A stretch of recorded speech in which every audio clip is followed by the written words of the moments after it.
character, Kim Jong-Il, as conceived of by Trey and Matt, is a cartoon character of the equal of Elmer Fudd or Bugs Bunny or Yosemite Sam, I guess. He's sort of angry and you love him at the same time. If you read anything about Kim Jong-Il, he is a fascinating figure. We actually didn't even do him justice. Nobody does. We really thought he'd make a great puppet, and once we decided he was our villain, everyone really jumped on it. You know, they all started reading about him, and he, like we said, he has so many, you know, you didn't have to make this stuff up. And it's such a secretive country, North Korea, that no one actually knows what his palace looks like. There's a lot you can also invent. There's a lot of blanks to fill in. We've been through this a dozen times. I don't have any weapons of mass destruction, okay, Hans? Kim Jong started out where we did a concept sculptural sketch, which we showed to Trey. And Trey is great because he knows immediately what he likes.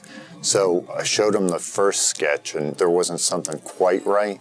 So I went back to the shop and looked at more research of Kim Jong and tried to take his characteristic trademark elements. And then Trey indicated where he wanted some, that jowly look Kim has, and he liked that real frowny mouth. So I went back and incorporated those changes, but we realized since Kim had such a sharp frown, we'd have to sculpt another head that had a smile. So there are basically two heads for Kim Jong. The script is the ultimate driving force for any character, but in the case of Kim Jong-Il, some of the research that we did told us early on that he's a gourmet, he really likes good food, he likes Hennessy cognac. And there's a scene where he shoots his translator in the head. And when I heard that he drank cognac, I was listening to a Snoop Dogg tape. And I decided that Kim Jong-Il just really wanted to be a gangster rapper. So I decided that the best handgun for Kim Jong-Il would be an Israeli-made Desert Eagle that was nickel-plated, because I just wanted him to have the biggest gangster gat he could possibly have to shoot this puppet in the head with. With Kim Jong-Il, our greatest challenge was, and I know this might not sound like much, but it was his glasses, because they're an integral part to his character, and Trey wanted them to kind of be oversized and a little comical to play up how Kim Jong-Il is a little insecure about himself in this film, and that's motivating him to destroy the world. The glasses that we created are probably one of the most expensive pair of glasses I've ever had in my hands. Craig Curry, a really talented builder, has made all of our glasses basically for this movie, the ones that we couldn't buy from doll companies around the country. And we had special lenses milled so that the focal point was perfectly in front of Kim Jong-il's eyes, and they had a thickness that we had 3 different thicknesses that we showed to Trey so that he could kind of see the magnification and the distortion that he wanted.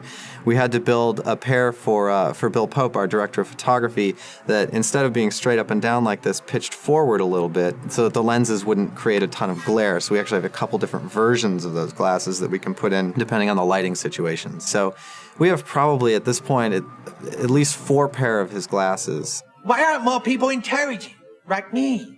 We always had this idea of Kim Jong-il singing a song about him being lonely, and I had written it really early on, and we just really liked the song. I'm so lonely, so lonely, so lonely and sad, real alone. I actually think if the real Kim Jong-il ever sees that, he'll probably start crying, because I'm break pretty out- sure he'll break it's out in tears. exactly how he feels. I'm lonely,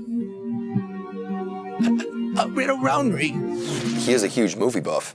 This is true. He has a personal library of like 25,000 movies, and he probably will see this movie and cry. He kidnapped a director in South Korea, brought him to North Korea, and forced him to teach him how to direct movies and direct a movie. Kim Jong-il has directed a few movies in North Korea. And when Madeleine Albright went to North Korea in 1998, I think it was, he put on a big show for her in this big stadium in Pyongyang. He choreographed it all and wrote the music. And so that's what we based the third act on, was basically like him having this big show. And I think people will think we made it up, his love for drama and musicals, but we didn't. It's absolutely true. in fact, my dream is that if we can get I'm So Lonely nominated for an Oscar, that he comes and performs it at the Oscars. I'm so lonely.